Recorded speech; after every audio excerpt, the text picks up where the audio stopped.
یہ 18ویں صدی کی بات ہے جب اٹلی کے بنجر علاقے کے ایک کسان نے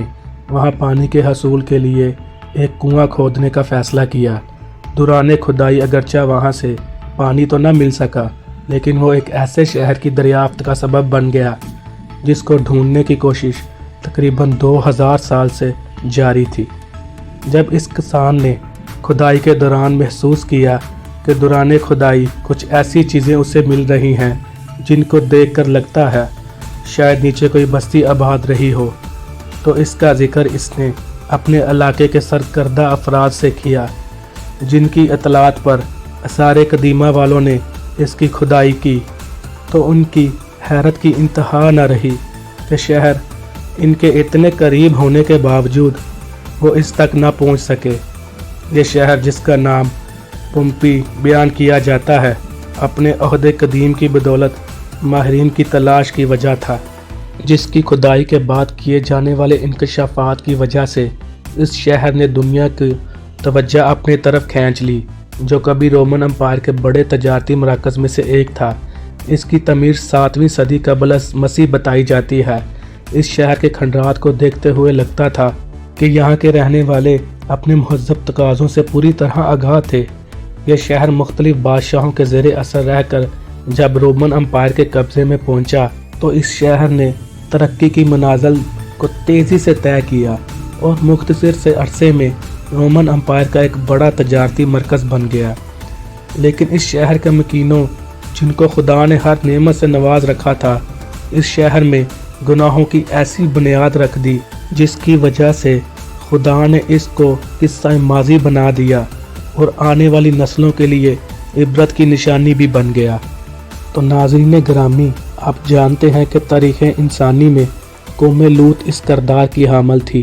جس نے ہم جنس پرستی کو فروغ دیتے ہوئے فطرت سے بغاوت کا جرم کیا اور بالآخر عذاب الہی کا شکار ہو گئے،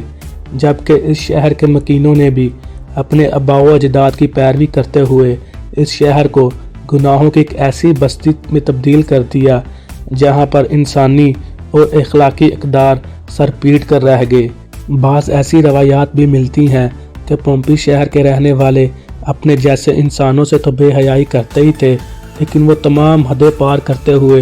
جانوروں کے ساتھ جنسی تصاویر بنا کر شہر کے چوراہوں میں لٹکا دیتے تاکہ دوسروں کو بھی اس گناہ کی ترغیب دی جا سکے۔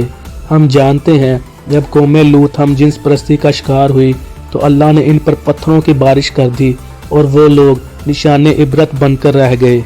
جب ہم اس شہر کی تاریخ کا مطالعہ کرتے ہیں تو ہم پر کھلتا ہے کہ اس شہر کے باشندے گناہوں میں کہیں آگے نکل چکے تھے، جن کی عورتیں بھی مردوں جیسی ہم جنسی جیسے بڑے گناہ کے دلدل میں دھنس چکی تھی، حتیٰ کہ جانور اور معصوم بچے بھی ان کے اس گناہ کا شکار ہونے لگے۔ ماہرین کا کہنا ہے کہ اس شہر کا ہر گھر عیاشی کا ایک اڈا بن چکا تھا، جہاں پر فتح کیے جانے والے علاقوں سے لائی جانے والی خوبصورت عورتوں کو ہوس پرست مردوں کے سامنے کاروبار کے لیے پیش کیا جاتا۔ پھر ایک وقت ایسا بھی آیا جسم فروشی جیسا مکروہ دھندا اس شہر کا نمایاں کاروبار بن گیا۔ ان حالات میں جسم فروش لڑکی یا مرد کسی محنت کش سے کئی زیادہ سرمایہ کما لیتا تھا۔ معزز ناظرین گرامی، اس شہر بدبودار کے بارے میں خوراک تحریک کی شہادت ہے کہ یہاں بس نہ صرف غلاموں کی فوج بلکہ شہر کی اشرافیہ بھی اس مکروہ دھندے میں ملوث تھی۔ روایات یہاں تک ہیں کہ اس شہر کا حاکم بھی اپنے لیے عیاشی کا اڈا بنا رکھا تھا، یہاں تو پھر وہ جسم فروشوں کی دلالی جیسا گندا کام کرنا اپنے لیے باعث عزت سمجھتا تھا۔ ناظرین گرامی، اس شہر کے مکین اس قدر اخلاقی گراوٹ کا شکار ہو چکے تھے جس میں ان کی کوئی دوسری مثال حاصل کرنا ناممکن تھا۔ اس شہر کی کھدائی سے جو تصاویر حاصل ہوئی وہ اس قدر بےہودہ اور اخلاق باختہ تھی کہ کوئی بھی شخص ان کو دیکھنا پسند نہ کرے، جبکہ اس عہد میں یہ رواج بھی عام تھا کہ لوگ اپنے چھتوں اور گھروں کی دیواروں پر بےہودہ تصاویر اور شاعری کو رقم کرتے تاکہ پڑھنے اور سننے والے بھی اس کا حصہ بنے۔ اس کے علاوہ یہ تحریک کے عراق میں پہلا شہر تھا جہاں ایسے سوئمنگ پول اور غسل خانے بنائے گئے